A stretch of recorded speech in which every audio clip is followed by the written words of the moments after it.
कोणाकोणाची नाव घेऊ आणि सगळ्यात महत्वाचं सगळ्यांच्या कंठमणी नरवीर तानाजी मालुसरे घरी आलेत. लग्नाची गडबड. बायकोला म्हणते, ए सावित्रे इकडे ये. अहो काय सांगता? अगं मी जरा मोहिमेवर चाललोय.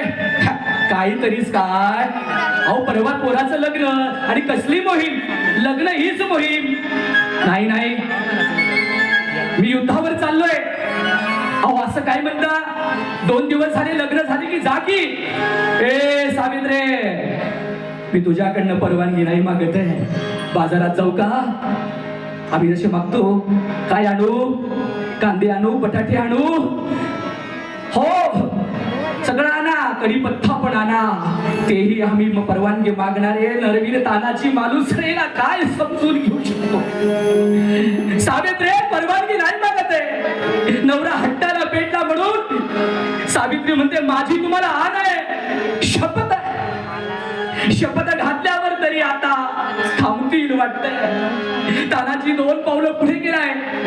बायकोच्या कपाळावरचं कुंकू पुसलंय आणि सुटली म्हणून आता शपथ, सुटली म्हणून शपथ सांगितली. जातो मी आता.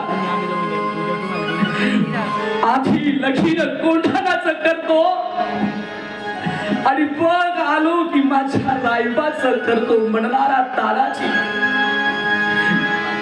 कोणाकोणाची आठवण करावी? या सगळ्यांचे दैवत होते हो छत्रपती.